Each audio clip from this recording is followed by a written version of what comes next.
Buenas Con tardes, su, profe. con su autorización estoy iniciando la grabación. Ok. Perfecto, listo.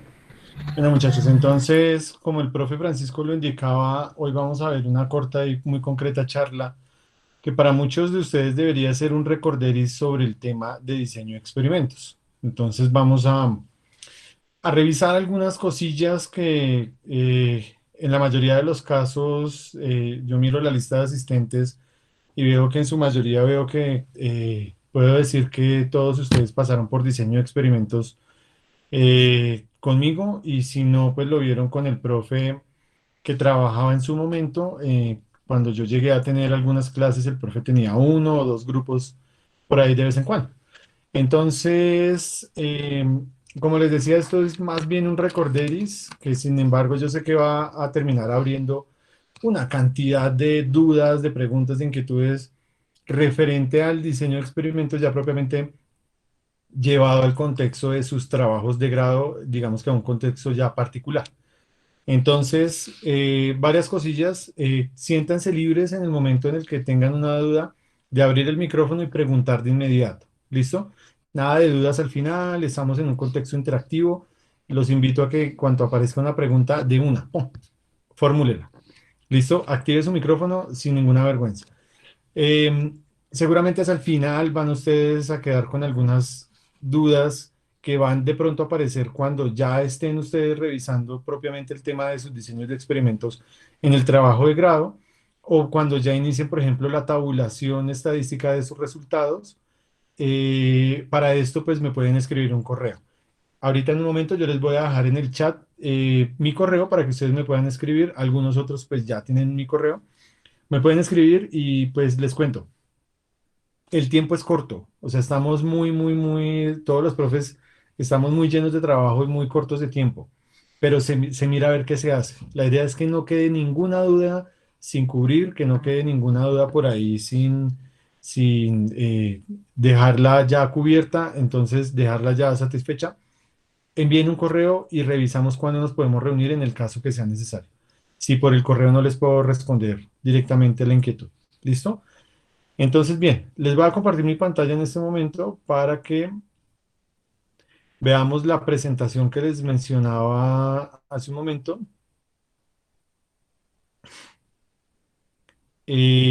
Yo estoy monitoreando, si ustedes ven ahí deben haber dos usuarios míos, en este momento un tercero, que es el que está mostrando la presentación. Pero entonces lo que yo hago es que como tengo conectado mi computador con el que les estoy compartiendo la presentación y también tengo conectado mi celular, yo desde el celular vigilo. Yo voy monitoreando que todo lo que yo les voy mostrando, efectivamente todo lo que yo quiero mostrar, ustedes lo estén viendo. Que yo cualquier tachón, cualquier cosa que escriba, ustedes lo puedan ver. ¿Listo? Bien. Primero, aquí abajo está mi correo. Tomen nota si en algún caso lo requieren. Mi nombre, David.Sotelo, ¿listo? Para que revisemos entonces cualquier cosa concreta de sus trabajos de grado. Bien, eh, hablando un poquito como recorderis, como lo describía al inicio de mi intervención, eh, primero discutamos pues qué es un diseño de experimentos. La idea de un diseño de experimentos es que hagamos planeación para realizar un conjunto de pruebas que posteriormente, en la mejor medida de los casos, produzcan datos.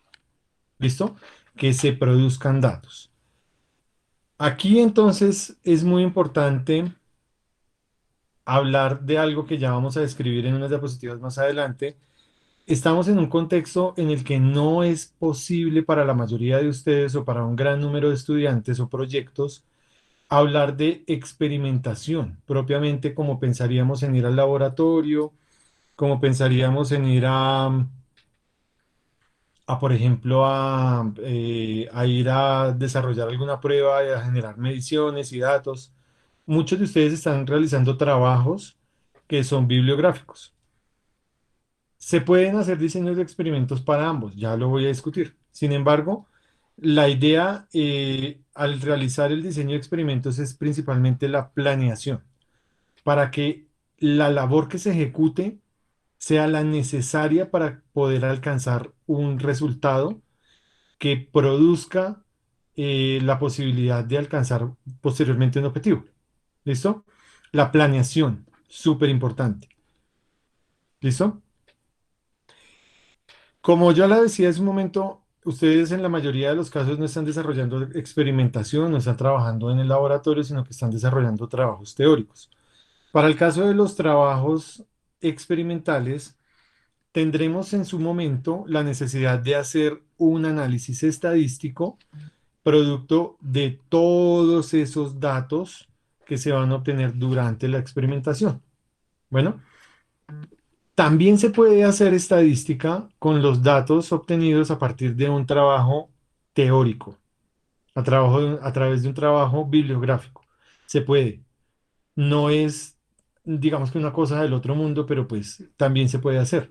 Y esa estadística está más enfocada es hacia una estadística que podría ser como un poco más descriptiva, podría ser un poco más, no tan predictiva como la que buscaríamos, sino más bien descriptiva.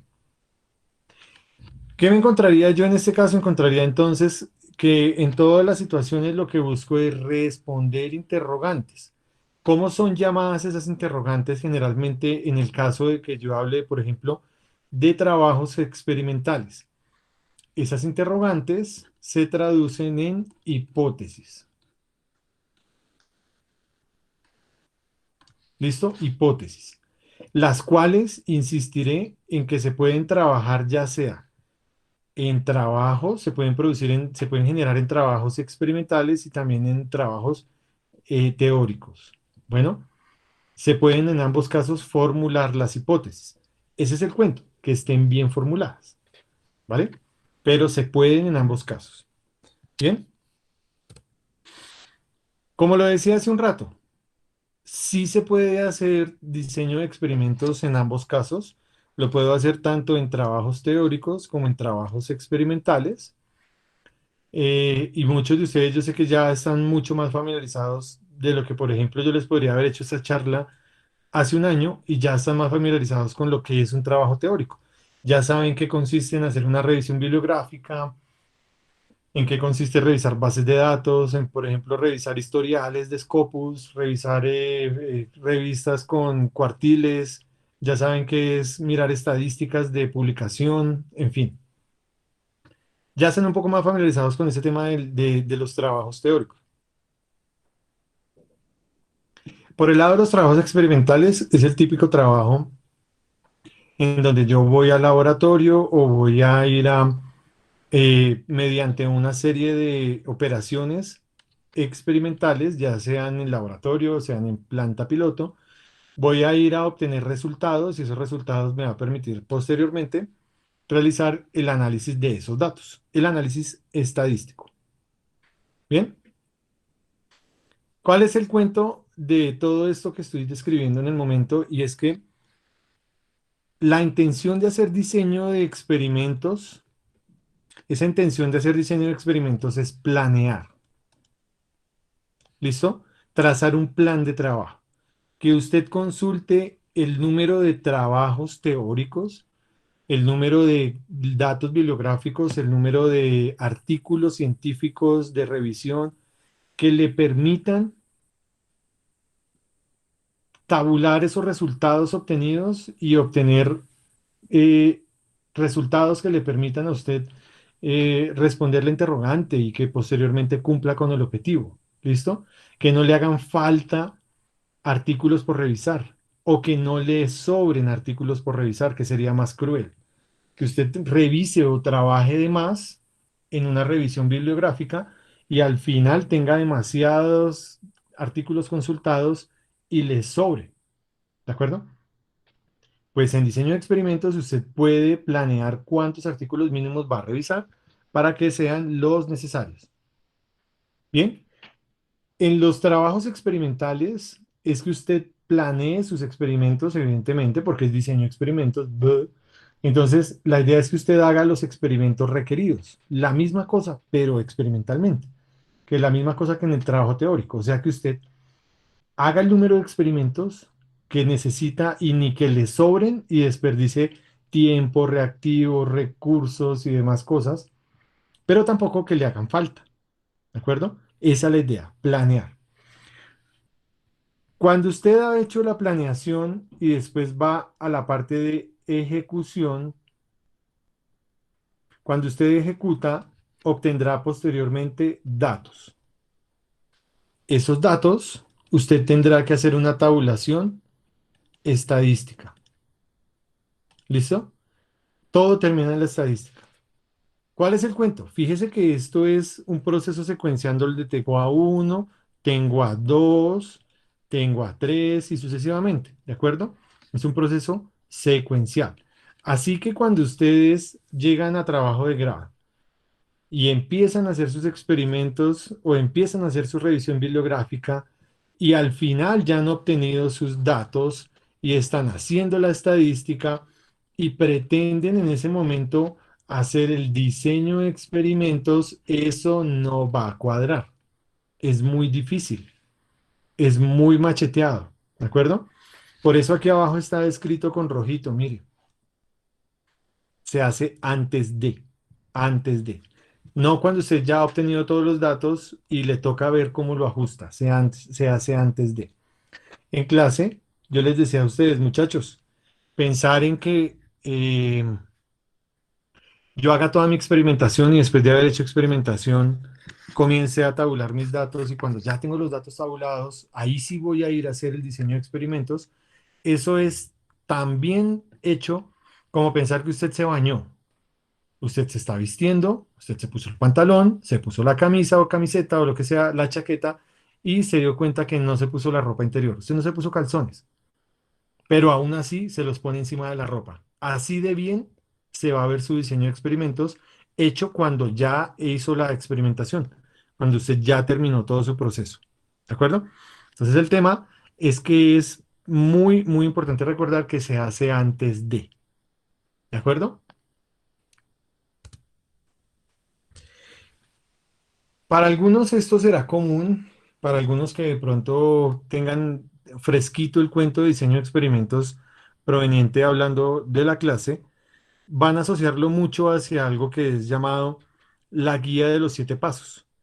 En ese cuento de la guía de los 7 pasos decíamos, paso uno, presente el problema. Paso 2, selección de factores, niveles y rangos. Entonces, hablemos de ese paso 2, ese paso de seleccionar factores, niveles y rangos. ¿Qué es un factor? Los factores son los que yo voy a denominar típicamente o de una forma más tradicional como variables. Bueno, yo puedo tener tres tipos principalmente. Yo puedo tener variables independientes o factores controlables, variables dependientes o factores no controlables y variables de respuesta o factores de respuesta. ¿De acuerdo? Hablemos de los dos últimos antes de hablar del primero. Si yo hablo de los factores dependientes o factores controlables, no controlables, perdón, o variables dependientes, son aquellas que yo no puedo controlar. O sea, ellas simplemente tendrán el valor que tengan que asumir. No puedo predecir, bueno, yo puedo predecir, pero no puedo pretender que van a adquirir el valor que yo desee.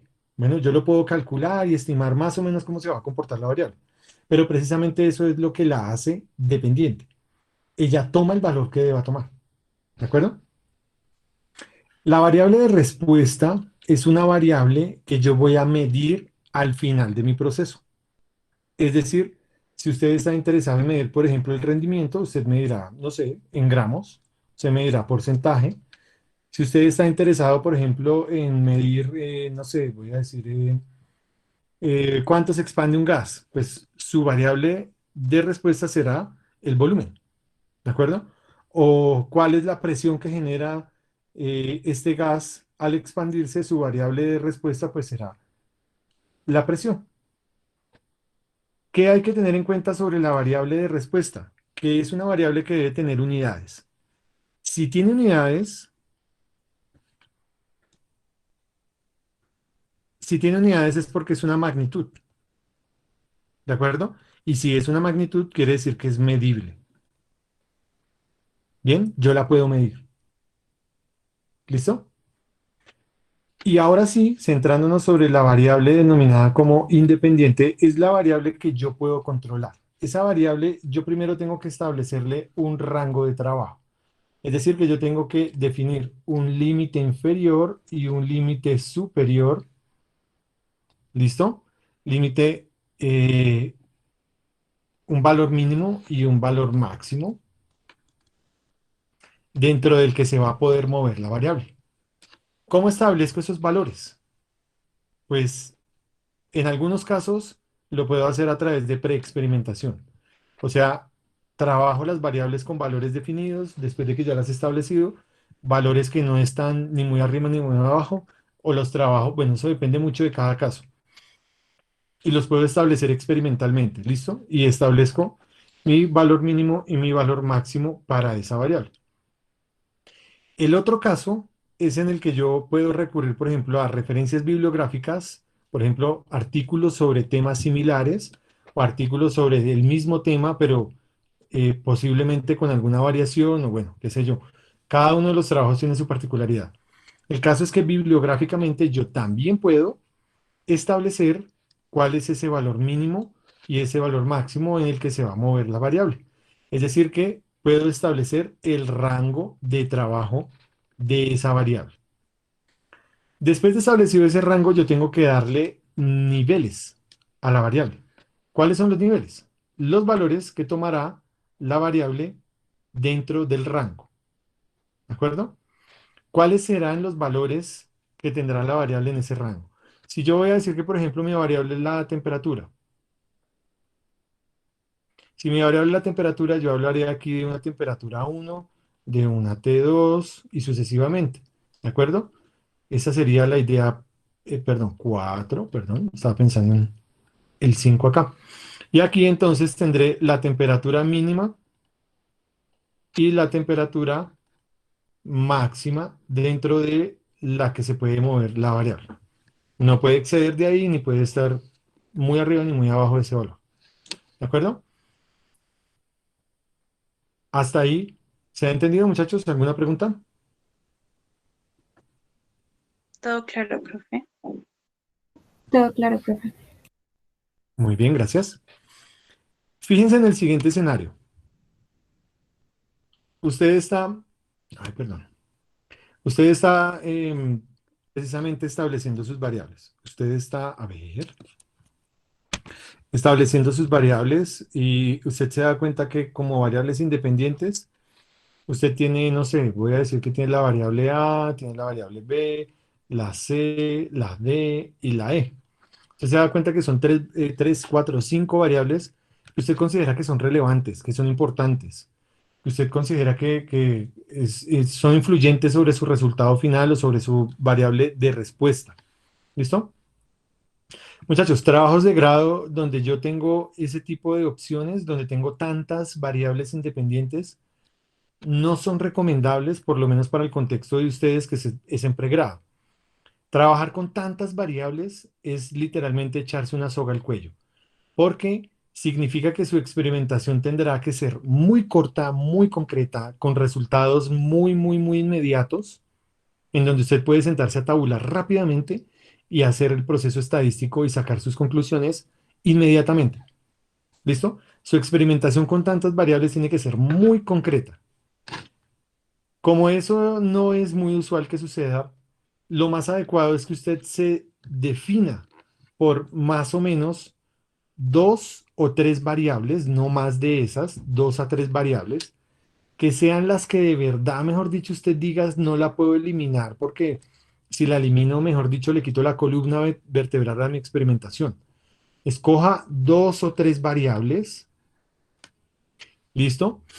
Y las otras, las que usted inicialmente consideraba como posibles variables controlables o independientes, pues precisamente si son controlables o independientes, quiere decir que usted las puede mantener en valores definidos. Vuélvalas constantes. ¿Listo? Conviértalas en constantes. Déjelas en un valor que no varíe, que no tenga ninguna ningún cambio, ninguna variación y trabájela, o sea, no la excluya del proceso, manténgala, pero déjela como una constante. ¿De acuerdo? Mantener dos o tres variables les ahorrará muchos dolores de cabeza. Bueno, si ustedes pretenden hacer un trabajo de grado donde haya cuatro o cinco variables, tiene que ser muy, pero muy bien planeado, donde usted definitivamente sabe que sus experimentos, usted hace un experimento y de inmediato va a poder montar otro y el tiempo es muy corto, que sus reactivos están a la mano, que el tiempo para la reacción o el tiempo de evaluación es corto. O sea, muchas posibilidades, pero cuando yo manejo tantas variables es porque mis experimentos son muy rápidos, muy cortos, muy concretos. ¿Listo? De resto, mi recomendación es quédese con dos. Si no puede dejar solamente dos, quédese con tres. Y ya, hasta ahí. ¿Listo? Bueno, entonces, eh, como les decía, estos recorderis de clase, la mayoría, pues, tengo el orgullo y el gusto de decir que recuerdo varios de los nombres que veo conectados porque tuvieron clase conmigo. Otros, pues, de pronto recordarán un poquito de esto de la clase que vieron en su momento de diseño de experimentos. Aquí hay que necesariamente definir un término llamado tratamiento. ¿Qué es un tratamiento? Un tratamiento es un experimento. Bueno, imagínese que usted tiene dos variables, velocidad y temperatura. Y usted tiene la variable velocidad con uno y dos valores, o sea, tiene dos niveles. ¿Listo? Y la temperatura tiene uno y dos niveles también. ¿De acuerdo? Cuando usted combina la variable velocidad en su primer nivel con la variable temperatura en su primer nivel, se le va a generar un tratamiento. ¿Listo? Un experimento. Si usted tiene la combinación de la variable velocidad en su segundo nivel con la variable temperatura en su primer nivel, usted tendrá el segundo tratamiento y sucesivamente. Cuando usted pone a interactuar las variables entre todos sus tratamientos, usted obtendrá, perdón, entre todos sus niveles, perdón, me confundí ahí. Cuando usted pone a interactuar las variables entre sus niveles, usted está obteniendo tratamientos o experimentos. ¿De acuerdo? Tratamientos o experimentos. Para que el término tratamiento no sea como algo extraño o algo confuso. Y ya aquí entonces comenzamos a hablar un poco de los tipos de diseños de experimentos que podemos encontrar. Hablaremos acá de los más sencillos, de los más básicos y al final del diseño factorial, que es el más común y el más utilizado. Bueno, el primero de ellos es el diseño de experimentos llamado típicamente en el texto como completamente al azar o el diseño de un factor. ¿Listo? Diseño de un factor. Ese diseño de un factor es donde tal cual su nombre lo dice, usted solamente tiene un factor. Voy a decir que yo tengo la variable temperatura otra vez, como ejemplo. Temperatura. Y yo tengo la temperatura uno, la temperatura 2, 3, 4, en fin, las que yo defina que voy a tener. Solamente tengo una variable llamada temperatura y de ella encuentro que tengo niveles. ¿De acuerdo? Usted puede tener los niveles que quiera, múltiples niveles. Bien, pero solamente tengo una variable. Para mi ejemplo, temperatura. Este tipo de diseños de experimentos generalmente se organizan en tablas muy sencillas. Aquí se habla de un ejemplo, el cual es un método, se desea ensayar cuatro métodos de ensamble. El método de ensamble es, el tipo de método de ensamble es el factor, el único que estamos trabajando, y se trabaja el método de ensamble A, B, C y D. ¿De acuerdo? O sea que tiene cuatro niveles. Importante, para que ustedes lo vayan teniendo presente, cuando yo hablo de n minúscula quiere decir número de réplicas. ¿Listo? Número de réplicas. Y lo que debo tener muy presente es que el número de réplicas yo lo tengo que aplicar igualito a todo el mundo. Si mi variable temperatura tiene 4 niveles, T1, T2, T3 y T4, ¿de acuerdo? Si tengo 4 niveles, yo digo, no sé, voy a hacer triplicado de la temperatura 1. Voy a obtener dato 1, dato 2, dato 3. Ese triplicado tiene que aplicar a todo el mundo, ¿de acuerdo? Todo el mundo tiene que trabajar con el mismo número de réplicas, porque cuando yo vaya a sacar mi estadística, es necesario que esto esté claro. Todo el mundo debe tener el mismo número de réplicas porque la estadística me lo exige, preferiblemente, ¿de acuerdo? Hasta ahí. ¿Alguna pregunta sobre el diseño de un factor? Profe, una pregunta. Es que para mi tesis, Ujú. pues yo estoy haciendo un diseño de experimentos y donde la variable independiente es la intensidad del color y la dependiente es la viscosidad. Nosotros solamente tenemos estas dos variables y la respuesta asimismo es como la adherencia y otras características eh, bueno, de calidad que tiene que tener la impresión. Entonces, nosotros hicimos esto que tú estás diciendo ahí para una muestra en específico de una muestra. Y lo tomamos durante 4 horas, así como lo estás diciendo ahí. Pero esto más que, o sea, en nuestro diseño de experimentos, más que algo numérico, porque la intensidad del color no se hace de manera numérica, sino es algo más como de manera visual, con un software que hay y unas cosas ahí. Eso mismo también se puede clasificar así, pero si lo medimos por puntos, o sea, ¿sí me voy a entender? Como Yo te entiendo. Tú quieres saber si, por ejemplo, esos datos cualitativos los puedes convertir en cuantitativos. exactamente. Por Ujú. supuesto, tú puedes darle una escala. La escala puede ser totalmente dada por ustedes o si hay una escala ya publicada, la pueden usar. Si tú, por ejemplo, dices, voy a utilizar una escala de 1 a 10 o de 0 a 10 o de 1 a 100, lo que ustedes quieran. La idea sería que esos resultados que tú obtienes los puedas convertir a una escala numérica para que después, posteriormente, puedas hacer estadística, lo que nosotros veíamos en clase que es una ANOVA, la herramienta Ujú. típica, y que pues yo pueda finalmente obtener los resultados de la ANOVA y diga si todas son iguales o si hay diferencias significativamente estadísticas entre lo que estás comparando. ¿De acuerdo? Ok, listo. Vale, profe. Listo, Laura. Bien, muchachos, sigamos.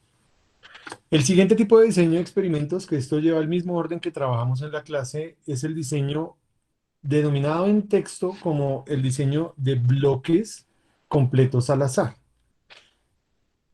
que nosotros en la clase lo identificamos más sencillo como diseño de un factor y un bloque. ¿Listo?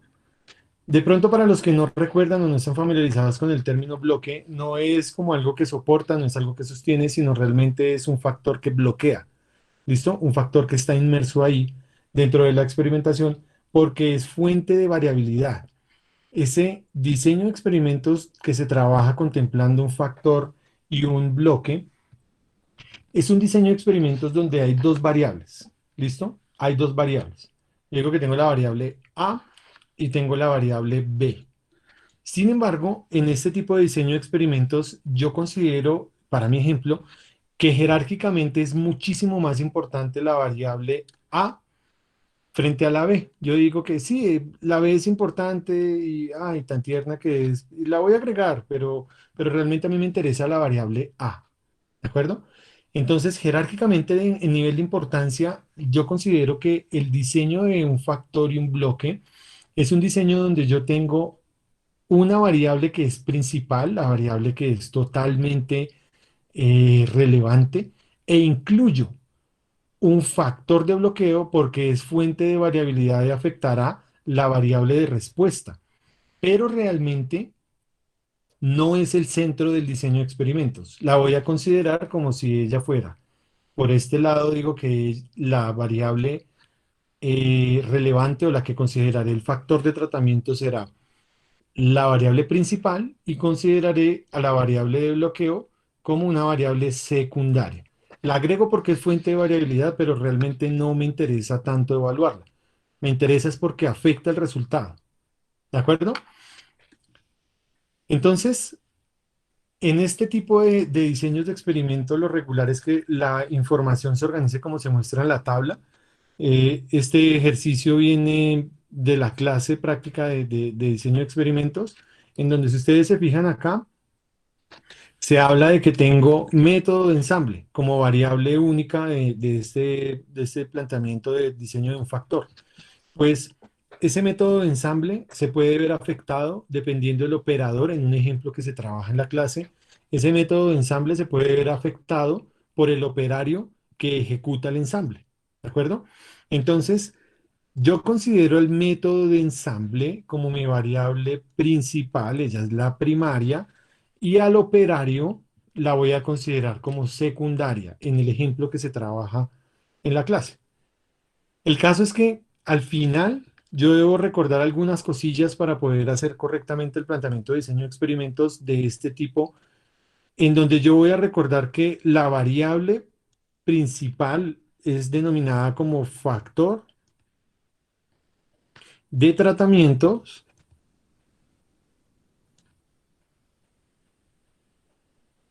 factor de tratamientos, y la variable secundaria la voy a llamar variable o factor de bloqueo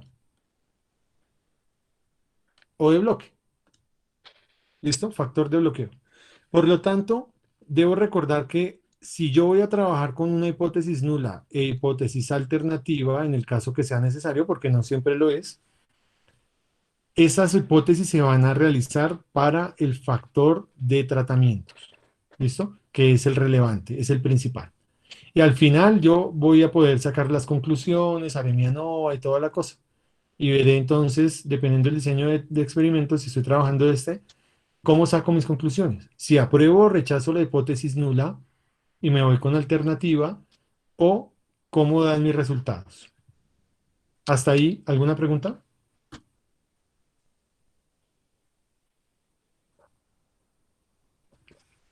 Muy bien. El siguiente tipo de diseño de experimentos es un tipo de diseño denominado en la literatura como diseño de cuadrados latinos, o también se puede denominar como un diseño de un factor y dos bloques. ¿Listo? Un factor y dos bloques. O cuadrados latinos. Cualquiera de los dos es apropiado. En este tipo de diseño de experimentos se mantiene la misma premisa que en el anterior. Yo tengo la variable A, y esa variable A la voy a considerar como la principal, la más importante. Y en el mismo caso del diseño anterior, yo tengo una variable B, la cual consideraré que es secundaria, y tendré otra variable C, para mi ejemplo, que voy a llamar también una variable secundaria. O sea, no son el centro del diseño de experimentos. Es decir, que el factor de tratamientos, esto que está aquí, el factor de tratamientos sería solamente la variable que yo considere como principal, ¿de acuerdo?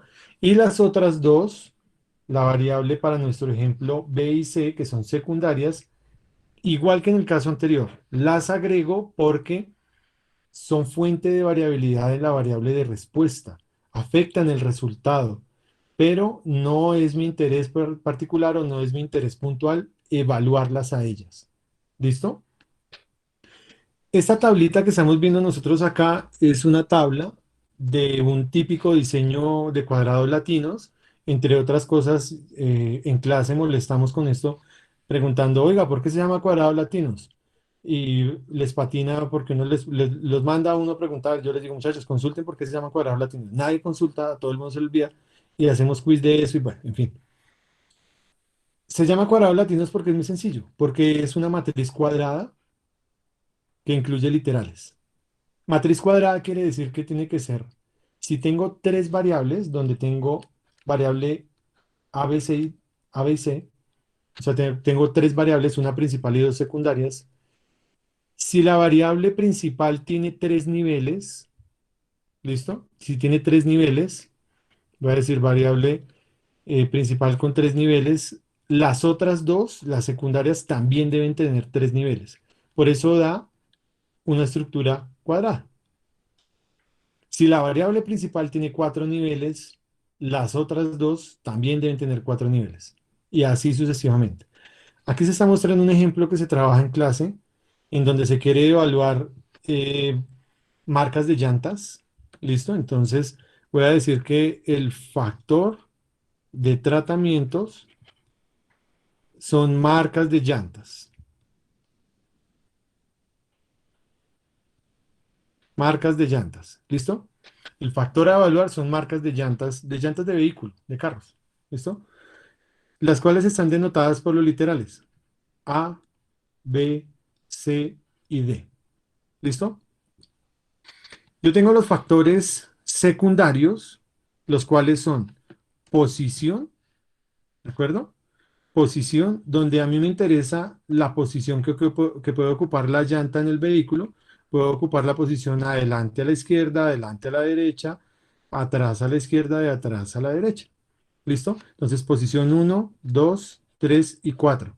Como lo dije, si el factor de tratamiento de la variable principal tiene 4 niveles, las otras dos variables secundarias tienen que también tener 2 niveles. ¿Listo? Y la otra variable secundaria, o sea, el segundo factor de bloqueo, es el tipo de vehículo, o el carro, digamos. Podría decir, no sé, un vehículo pequeño, un vehículo tipo camioneta, o un vehículo, bueno, en fin, cualquier cosa que se les pueda ocurrir, en donde también me encuentro que tiene 1, 2, 3 y 4 niveles. Por lo tanto, se cumple la premisa de indicar que es cuadrado de latinos porque tiene una composición cuadrada y se van a incluir literales. Los literales representan al factor de tratamientos. ¿Listo? ¿Alguna pregunta hasta ahí?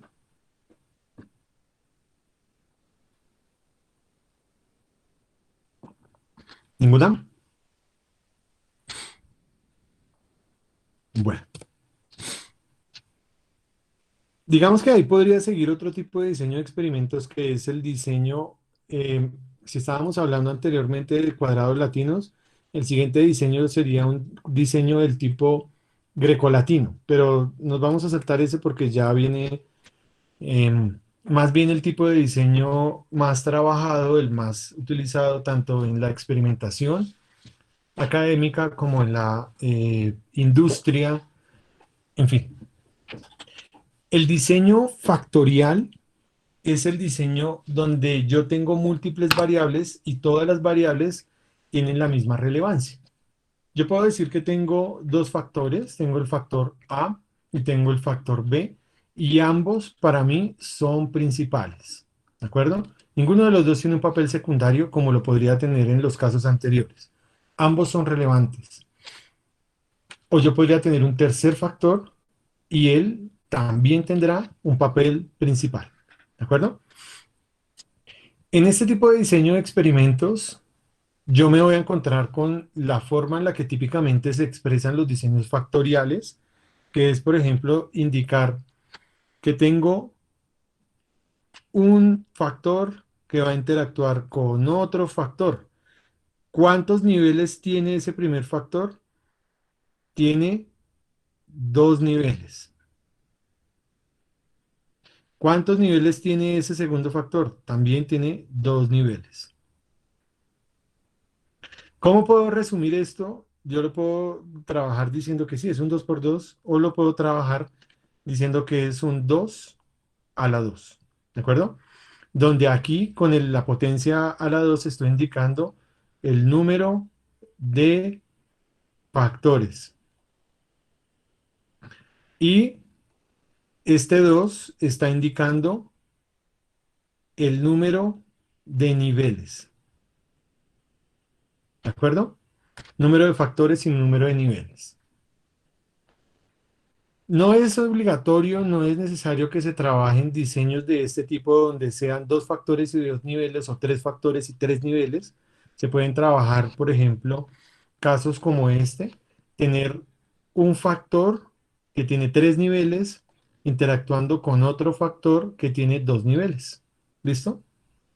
Y se va a expresar tal cual como está ahí porque no hay potencia que lo pueda bueno, no hay una potencia como lógica que la pueda en el momento resumir. ¿De acuerdo? Entonces, yo lo puedo trabajar de esa forma, podríamos decirlo simétrica, o lo puedo trabajar de esa forma que podríamos decir asimétrica, en donde el primero de ellos tiene 3 niveles y el segundo tiene 2 niveles. ¿De acuerdo? ¿Alguien podría decirme qué estaría representando un 3 a la 3? ¿Puedo buscar por ahí en la lista de las personas conectadas a alguien distraído? No sé, voy a mirar a ver quién anda por ahí. A ver, veamos quién. De una vez sale corriendo la gente. ¿Sí ven? Se fueron 2 de la reunión. Ponchados los distraídos. Em, no sé quién anda por ahí conocido. Mm, Claudia, Claudia Melo, ¿estás por ahí?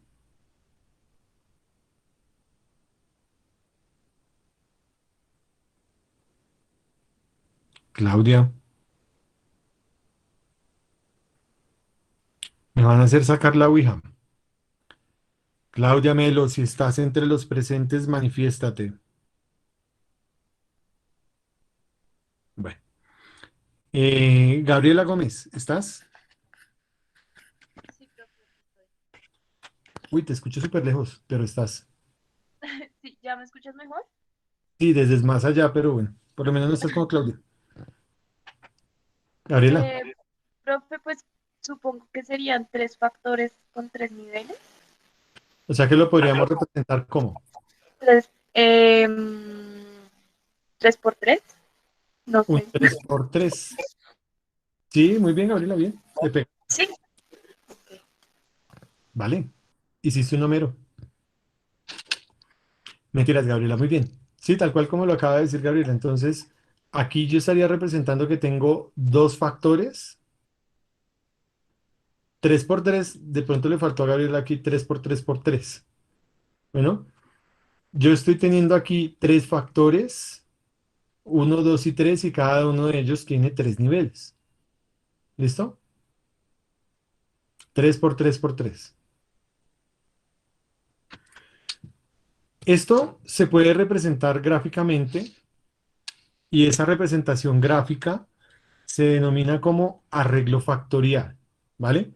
El arreglo factorial es ese grafiquito de puntos que ustedes están viendo en este momento en la diapositiva, en donde ustedes van a mostrar de una forma muy sencilla de comprender cuál es la interacción que tendrán sus variables.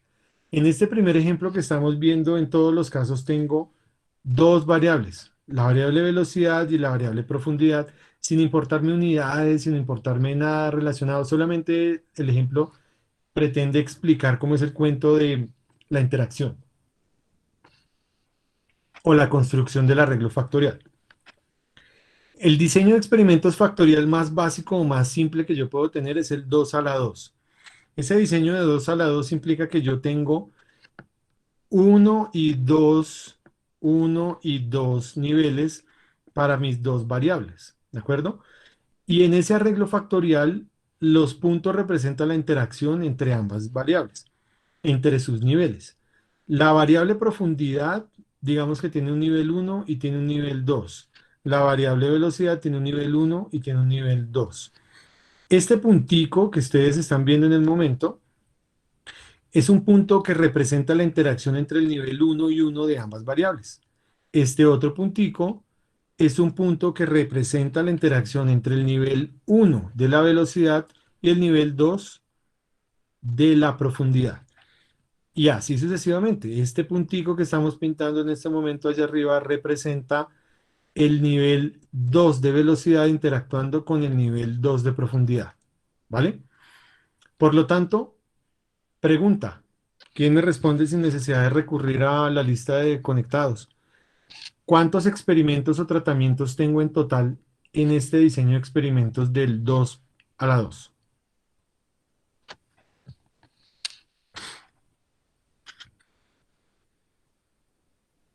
¿Nadie? Bueno, veamos la Los lista. tratamientos, profe. Señor, ¿Dos tratamientos? casi pegó en el palo, pero de la bandera, el de la esquina. Casi. Cuatro entonces, profe. Ah, Dos a la dos, bueno, ya me acordé, correcto. sí. Bien, correcto.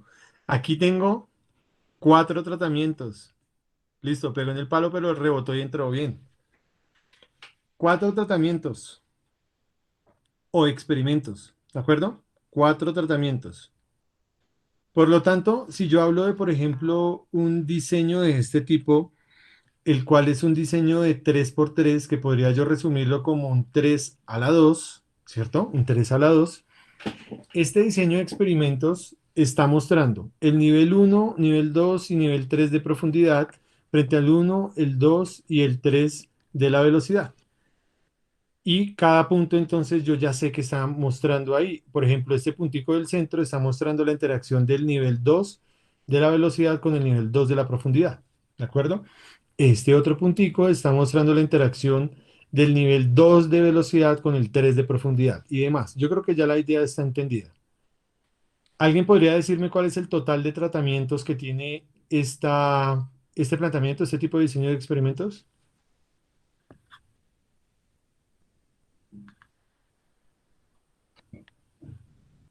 Nueve. Correcto, 9. Súper fácil, ¿no? 9. Sencillo. Ustedes dirán, no, pues yo voy al laboratorio y 9 experimentos los hago en un día o los hago en una semana. Pues sí, muy bien. El último de los casos de estos ejemplos, que hay muchos, pero simplemente para resumir la cosa, donde vamos a mostrar un tipo de diseño que podríamos decir que no es simétrico, o sea, no tiene el mismo número de niveles en ambas variables. Estamos en arreglo factorial en todos los casos de 2 variables, pero aquí estamos viendo que la profundidad tiene 1, 2, 3 y 4, mientras la velocidad mantiene los mismos 3 del ejemplo anterior. ¿De acuerdo? Y creo que ya el cuento aquí se entiende. Este puntico resaltado sería el nivel 3 de velocidad interactuando con el nivel 3 de profundidad.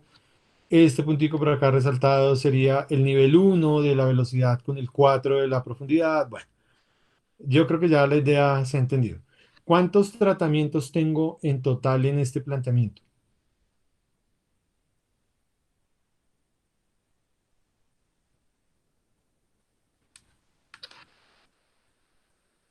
Miremos a ver quién anda distraído por ahí. Valentina Rubio, ¿estás? Y profe, Valentina, ¿podrías decirme cuántos tratamientos totales tengo en ese planteamiento? Por favor.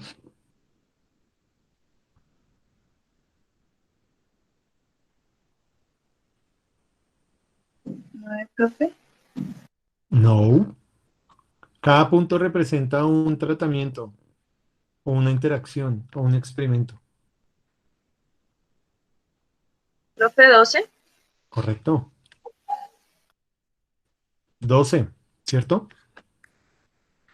Ustedes dirán 12, eso voy al laboratorio y lo hago en una semana. Eso no me demoró nada. ¿Para qué necesito un semestre? Pues si esto lo puedo hacer en un momentico. Pues muchachos, ¿se acuerdan que unas diapositivas atrás les dije a ustedes que es súper, súper, súper obligatorio pensar en hacer réplicas?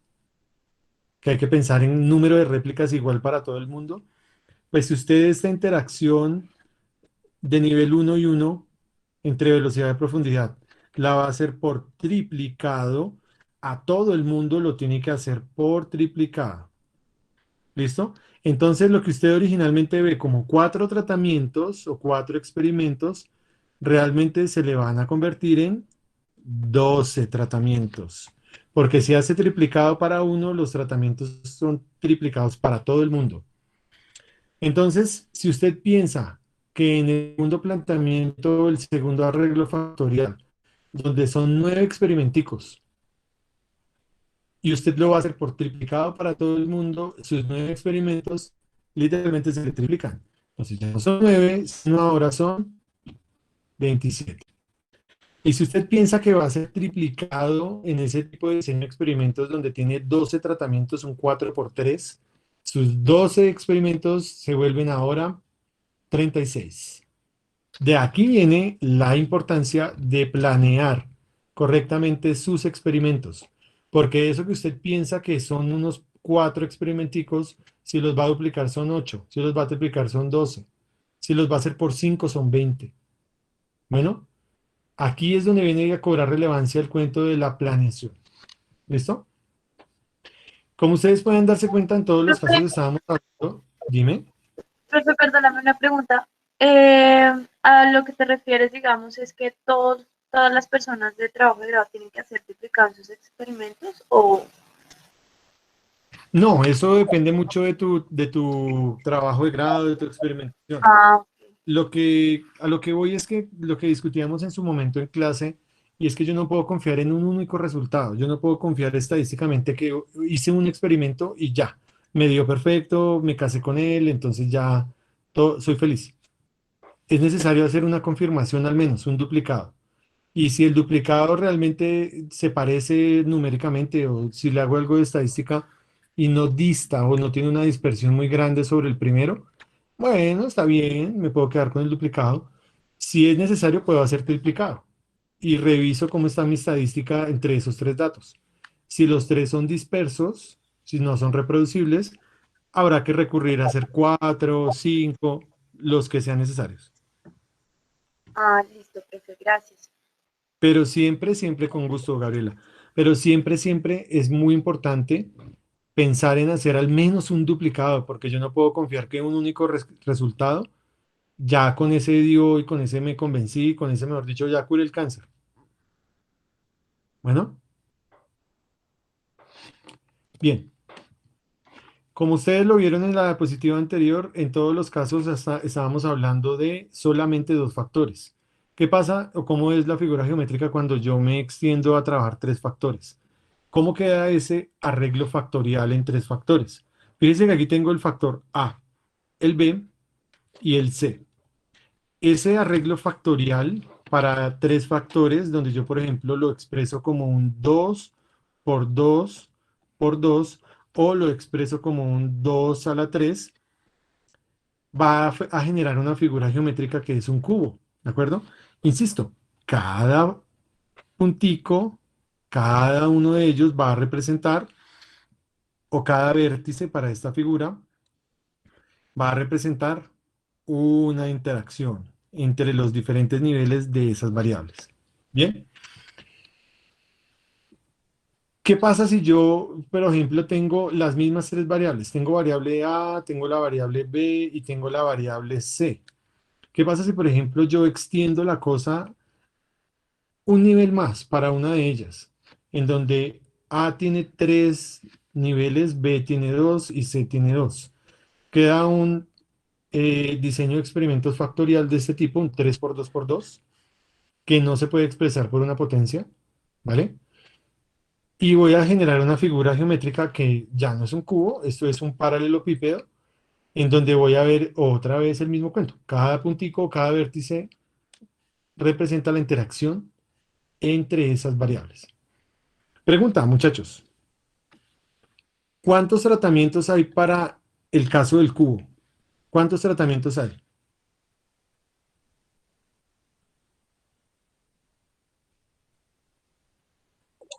¿8? Correcto, 8.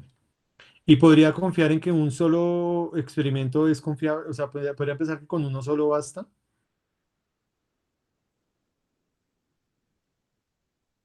¿Qué sería necesario?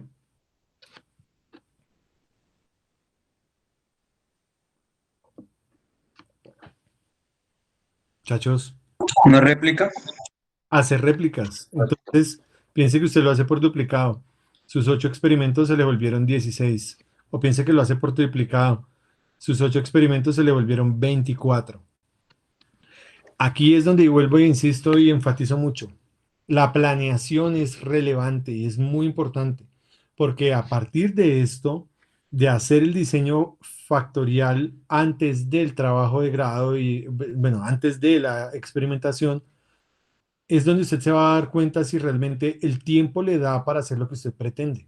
O si el reactivo o el equipo o toda la vidrería o todos los factores que influyen Todas esas cosillas que están dentro de la experimentación van a alcanzar para que usted haga todo lo que pretende hacer. ¿Listo? Súper importante.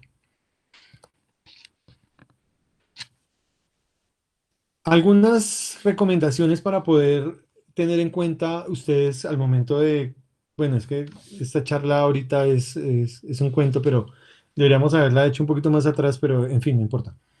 Nunca es tarde. Algunos pasos para poder planear y desarrollar sus diseños de experimentos. Es necesario que se implementen los instrumentos y los métodos de medición. Bueno, que usted los conozca, cómo los va a manejar, cómo los va a trabajar. Si usted va a requerir más de uno simultáneamente, si va a medir múltiples variables de respuesta, necesitaría múltiples instrumentos de medición, tanto para la variable o las variables que vaya a trabajar. Debe planear su ejecución, muy relevante. Antes de irse al laboratorio, tenga en cuenta qué va a hacer. Planee. Realice los experimentos tal cual como usted los planea. Bueno, si usted le gasta un poco de tiempo a la planeación, lo más acorde es que usted ejecute la experimentación tal como la planeó. No porque el tiempo, no porque el reactivo se le acabó, usted va a poder machetear, usted va a poder correr y recortar. Y si la temperatura era en 100 Celsius, entonces si duraba una hora, pues le suba a 200 para que dure media. ¡Wash! El Nobel de Química salió de acá. No, no machete. Si usted planea los experimentos, ejecútelos como los planeó. ¿Listo? Analice sus experimentos estadísticamente, pero haga ese análisis de inmediato. El día que usted termina, si tiene que entregar el laboratorio, la vidriería, los equipos, llegue a su casa o salga del laboratorio directamente a revisar sus resultados. Sería muchísimo mejor si usted realiza su tratamiento estadístico cuando todavía está en el laboratorio, porque si usted se da cuenta que algo no le dio bien, se puede sentar a repetirlo y puede corregir ese problema. Bueno, totalmente inadecuado pensar en que usted experimenta, recopila todos sus datos durante, no sé, un mes y al final de ese mes usted se sienta a tabular estadísticamente. Ahí se va a dar cuenta que hay un montón de errores y que ya no se puede volver al laboratorio. Se echa la soga al cuello usted mismo. Aplique las herramientas estadísticas necesarias. En algunos casos será suficiente las medidas de tendencia central, aunque esto es estadística básica, podríamos decir que es demasiado básica, pero en algunos casos es suficiente. Trabaje ANOVA, mínimos cuadrados, lo que requiera. Y finalmente, usted debe sentarse a sacar la respectiva conclusión. De esos datos estadísticos o los resultados estadísticos, revise y saque sus conclusiones. ¿Listo? De inmediato, saque sus conclusiones. ¿Cómo puede usted procesar sus datos para poder realizar ese trabajo estadístico? Usted puede recurrir a Excel y Excel realmente, a mi modo de ver, porque realmente yo no considero que sea un duro manejando Excel, yo apenas sé cómo, no sé, cómo sumar y restar y hace años no uso Solver. Excel yo pienso que es una herramienta subutilizada. Bueno, Excel puede hacer muchísimas cosas, de las cuales nosotros escasamente si sacamos una media, no sé, una desviación estándar o cosas muy básicas de lo que puede hacer Excel. Pero realmente hay cosas que no todo lo puedo hacer en Excel. Bueno, cuando ya la cosa es muy específica, tengo que recurrir a un software especializado como SPSS, Statistics, GraphPad, si quiero de una vez graficar. También estaría Minitab, por ejemplo. Ese Minitab pega durísimo porque es un software libre, usted lo puede descargar, lo puede instalar. Si lo descarga con una cuenta .edu, Minitab, ¿listo? Y trabaja sobre Windows. Minitab. Ah, perdón. Es que aquí no puedo borrar. Minitab. ¿Listo? Hay 1000 tutoriales. Usted puede entrar a YouTube y escribe ANOVA de tal tipo en Minitab. Y de una vez le muestran cómo se hace. ¿Listo? Sin embargo, ningún análisis estadístico que usted pueda realizarlo, usted lo puede hacer en el SPSS, que es de los software más completos estadísticamente hablando, de IBM. Usted puede hacer el MANOVA, el ANOVA, usted puede, mejor dicho, hacer Shapiro-Wilks, puede hacer desde Tukey, desde Donet. Usted puede hacer la estadística más profunda, mínimos, y puede hacer pareados, no pareados, de todo. Pero nada va a reemplazar en su momento final, nada por sofisticado que sea, va a reemplazar la conclusión o la interpretación. O sea, que usted mire el resultado, el gráfico, o que usted obtenga un valor al final y se siente usted mismo a sacar la conclusión, interprete su resultado final. Los análisis estadísticos generalmente terminan en una gráfica o terminan en números. Y no sirve de nada terminar en eso si usted no interpreta esos valores. ¿Listo? Tengo que interpretarlos. Ya para concluir, muchachos, debo tener muy presente que realizar los diseños de experimentos corresponde a revisar su tipo de trabajo. Usted no puede escoger el primer diseño de experimentos, el de un factor, porque es el más fácil. Tiene que mirar a qué se ajusta. Bueno, su trabajo experimental debe ir acorde con su diseño de experimentos y su diseño de experimentos debe estar acorde con su trabajo experimental. Van de la mano, mejor dicho. O sea, usted tiene que revisar correctamente que el diseño seleccionado se ajuste a lo que usted quiere hacer, que le responda las preguntas que usted se plantea. ¿Listo? Esto que ya lo había dicho antes, hay que hacer el mismo número de réplicas para todo el mundo y en la mayoría de casos es posible plantear hipótesis, aunque realmente no en todos los casos es necesario. Depende lo que yo esté trabajando. Los trabajos estadísticos a veces son aplicables, a veces no, y las hipótesis a veces son aplicables y a veces no. ¿De acuerdo? Y bueno, dos cómics ahí como para cerrar la cuestión. El de la derecha, perdón, el de la izquierda, más bien primero. El de la izquierda, ¿usted cree que la línea negra es su experimentación? Usted cuando empieza a plantear la idea, usted dice, "Uf, hago esta vaina y esto me da, y mejor dicho, yo me estoy graduando, yo meto trabajo de grado en 2021 y me estoy graduando en junio. Sí, seguro, seguro.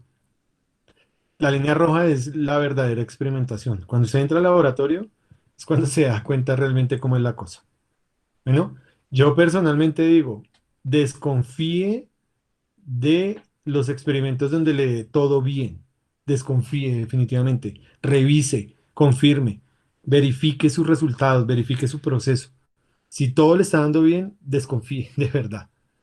Y los directores de trabajo de grado vemos más o menos de esta manera a los estudiantes.